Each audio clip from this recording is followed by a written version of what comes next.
Hey everyone, and welcome back to Your Brain Lied. Today we're going to be talking about something that can feel really tangled up inside of us, making peace with the past without letting anyone off the hook. It's about healing without having to assign blame, and it's a journey I think a lot of us are on. So often, when we're hurting, our first instinct is to figure out who's responsible. That makes sense, right? We want to understand why something bad happened, and usually that involves pointing a finger. They did this, or they caused that. It's almost like our brain is a detective, constantly searching for clues and trying to solve the mystery of our pain. And sometimes, that detective work is absolutely necessary. Identifying harmful patterns or abusive situations is crucial for protecting ourselves. But what happens when the detective work starts to become the whole job? What if our quest to assign blame, to find the bad guy, actually keeps us stuck in the past? What if it becomes a barrier to healing, even when we're absolutely right about who messed up? That's the tricky part. It's like, imagine you're carrying a heavy backpack full of rocks. Each rock represents a wrong that was done to you, a disappointment, a betrayal. You carry that backpack everywhere, constantly reminding yourself of the weight of it all. You have every right to feel that weight, but at some point you have to ask yourself, is this backpack actually helping me move forward? Or is it just slowing me down, keeping me chained to the past? Let's talk about resentment. That's often what happens when we're stuck in blame mode. Resentment is like a weed that grows in the garden of our hearts.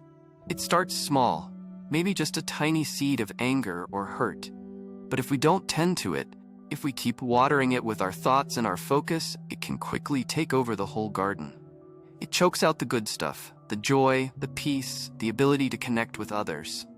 And the worst part is, resentment primarily hurts the person holding on to it. The object of your resentment might not even know or care that you're feeling that way. You're essentially poisoning yourself, hoping the other person gets sick. Now, I want to be super clear. I'm not saying we should excuse hurtful behavior. Absolutely not. Accountability is important. Setting boundaries is important. Protecting ourselves is paramount. What I am saying is that sometimes the need to assign blame, to get an apology, to see justice served, can become a bigger obstacle to our healing than the original offense itself.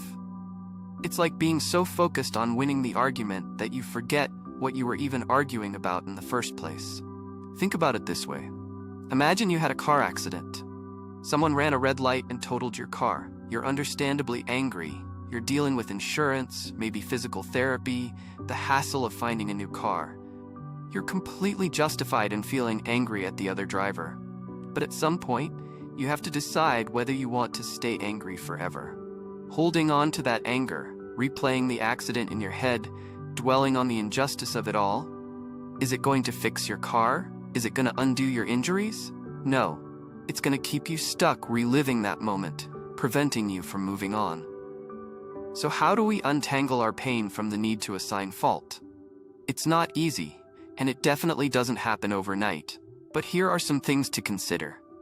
First, recognize the difference between understanding and excusing. You can understand why someone behaved the way they did. Maybe they were struggling with their own issues. Maybe they were repeating patterns they learned from their own upbringing, without excusing their behavior. Understanding provides context. It doesn't erase responsibility. It's like reading a book about a villain. You might learn about their backstory, what motivated them, and you might even feel some empathy for them. But that doesn't mean you condone their actions. Second, focus on what you can control. You can't change the past. You can't force someone to apologize or take responsibility. You can't magically undo the hurt that was done to you. But you can control how you respond to it. You can control where you direct your energy.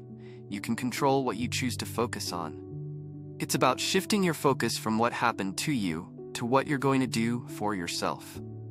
Think of it like this. You're planting a garden. Someone else came along and trampled all over your seedlings. You can spend all your time and energy being angry at them, demanding they fix it, making them feel guilty. Or you can acknowledge the damage, clear away the debris, and start replanting. Which approach is going to get you a beautiful garden faster? Which one is going to bring you more joy and satisfaction? Another helpful step is to practice self-compassion. This is about treating yourself with the same kindness and understanding you would offer a friend who is going through a similar situation. It's about acknowledging your pain without judgment and reminding yourself that you're not alone in your suffering. Self-compassion is like giving yourself a warm hug when you need it most. It's about saying to yourself, "This is hard. I'm hurting. And that's okay." Let's say your friend tells you they were constantly criticized as a kid.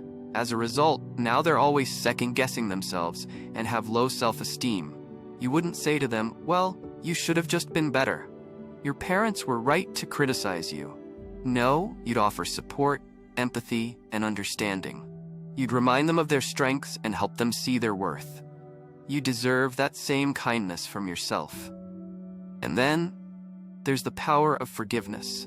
Now, I know that word can be loaded, especially when we're talking about serious offenses. Forgiveness doesn't mean forgetting what happened. It doesn't mean condoning the behavior. And it certainly doesn't mean reconciling with someone who is still harmful.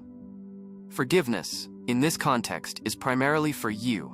It's about releasing the anger and resentment that's keeping you stuck. It's about choosing to let go of the pain, even if the other person doesn't deserve it. Think of it like untying a knot. The knot represents the anger and resentment you're holding on to. As long as the knot is tied tight, it's restricting your movement, causing you pain. Forgiveness is about gently, carefully untying that knot so you can move freely again. The person who tied the knot in the first place might not even be around anymore, but untying it is still essential for your own well-being. Now let's be real. This is not about being a doormat. This is not about letting people walk all over you. Setting boundaries is absolutely crucial. A boundary is like a fence around your property. It defines where you end and where someone else begins. It protects you from being taken advantage of or mistreated. Setting boundaries is an act of self-respect and self-preservation. Imagine you have a friend who constantly asks you for favors, but never reciprocates. They always need you to drive them around, lend them money, or help them with projects, but they're never there for you when you need them. Setting a boundary might mean saying, "I'm sorry, I can't drive you this week. I have other commitments." Or, "I'm not able to lend you money right now. I need to focus on my own finances." It's about prioritizing your own needs and protecting your own resources. Ultimately, healing without blaming is about reclaiming your power. It's about taking control of your narrative and refusing to let the past define you. It's about recognizing that you have the strength and resilience to overcome whatever challenges you faced, regardless of who was responsible. It's about choosing to write a new chapter in your life, one filled with hope, healing, and self-compassion. It's like being the author of your own story. Someone else might have written a painful chapter, but you get to decide what happens next. You get to decide what kind of character you want to be, what kind of life you want to create. And you don't have to be defined by the mistakes or actions of others. You can choose to rise above them and create a future that is filled with joy, meaning, and purpose. So to wrap things up, here are a couple of questions to reflect on this week. First, is there a situation in your life where you might be holding on to resentment, even if you're justified in feeling angry? What would it look like to shift your focus from assigning blame to taking care of yourself in that situation? What's one small step you can take this week to move in that direction?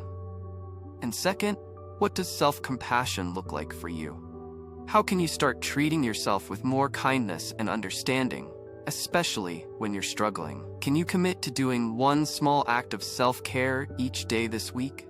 Remember, healing is a journey, not a destination. Be patient with yourself, be kind to yourself, and celebrate every step you take along the way. Thanks for tuning in to Your Brain Lied. Subscribe to the channel. See you in the next video.